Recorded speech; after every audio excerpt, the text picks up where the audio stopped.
Today I'm going to show you guys some tricks to Opus 2, number 2, Beethoven Sonata. The hard part about this piece is these fast runs in the left and right hand. Measure 32, you have this thing. And if you listen to the professionals play it, you're going to find that it's just a giant blur of notes. And to get that, you need to practice your scales a lot, but even if you can play your scales at 160, it's going to be difficult because of the fingerings and whatnot. It's just really awkward. So here's some tips that I do that help me get through these passages so they sound like they're supposed to, or at least close. The first one is you want to take that C sharp with your right hand and your second finger, and instead of doing it with your left hand like the text shows. So it should sound something like this. Okay?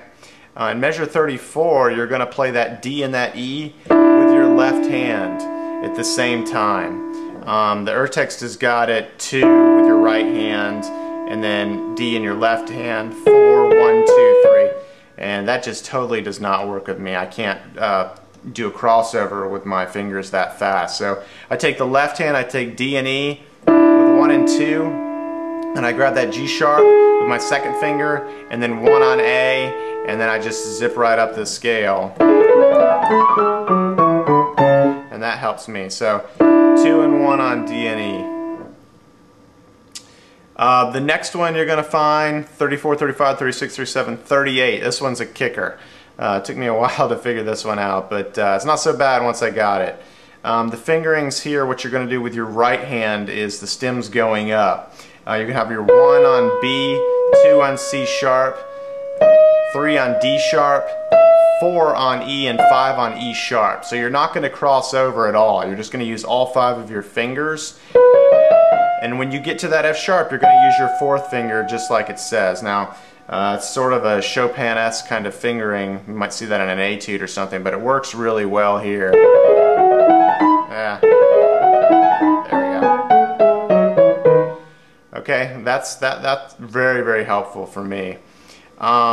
Take a look at 39, 44, measure 42. This is just sort of a thing that I just want to hear when I listen to this sonata. A lot of people kind of blow past stem direction. Now your stem direction, usually if stem goes up, that's, well in this case, that's what I want to hear. So I sort of bring that out, that D sharp.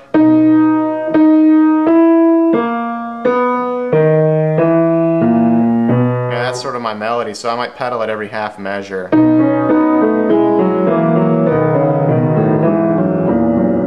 Or something like that.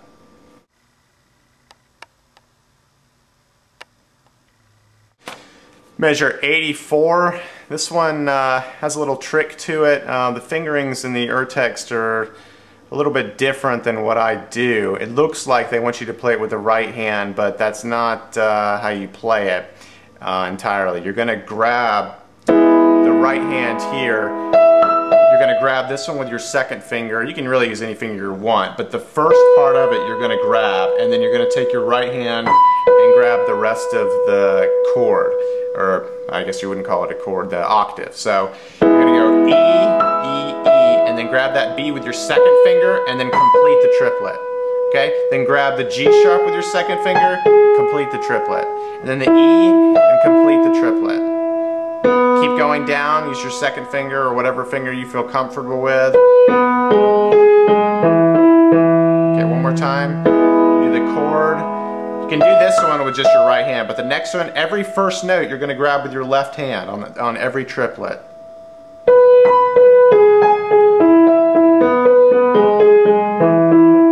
And I get to the bottom, I've got my F sharp 7 chord, and then my B7 chord. Okay, so it should sound something like this. And it's really kind of a blur because it's so fast. Now on the way up you're going to do the same thing but sort of in reverse. You're going to grab that G sharp and that E with your left hand. When I go up, I do E, and then I take the rest of the triplet with my left hand. Then I do G sharp, take the rest of the triplet with my left hand. B and B, grab it, E and E, grab it, G sharp, B, etc. until I get to the end. So it's going to look something like this.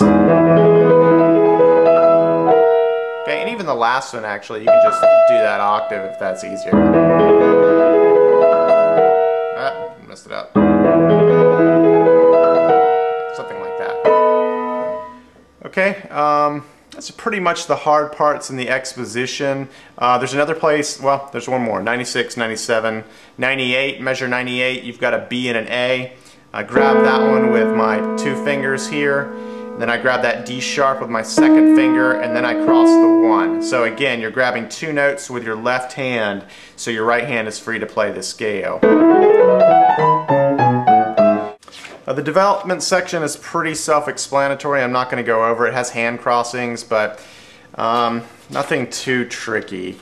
Really, the tricky part comes back again in the recap on, let's see, looks like 255. There's the same thing, or 254, you got the same thing as the exposition. That D and that E you're going to grab. Now when you get to here, I got my 3rd finger on G sharp, and then I go down, and then I use my pinky for that A. So that one's pretty easy, but you know, the fingerings I use, I grab that D and that E, then middle finger, 1 on B, 2 on A, G sharp, my 3rd finger.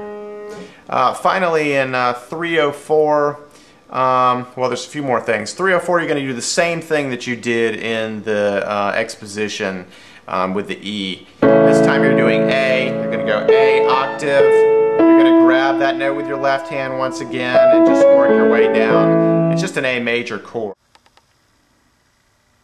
318, it's actually a 9th. You're going to have to grab that with your left hand. You've got a D and an E, and if your hands aren't big enough, I'd like to hear how you do it. If you have arc-rich hands or something and you can play it that fast without it, my hat goes off to you, but I couldn't do it. So I come out of, you know, the measure before it, and when I come down, I'm set up. So I grab that D and that E with my left hand, and then I take that G sharp with my 2nd finger. Now, since I'm doing a 9th here, this requires a crossover of a 3 with my left hand, which is kind of weird if you're not used to it, but then you can finish the rest of the passage. So,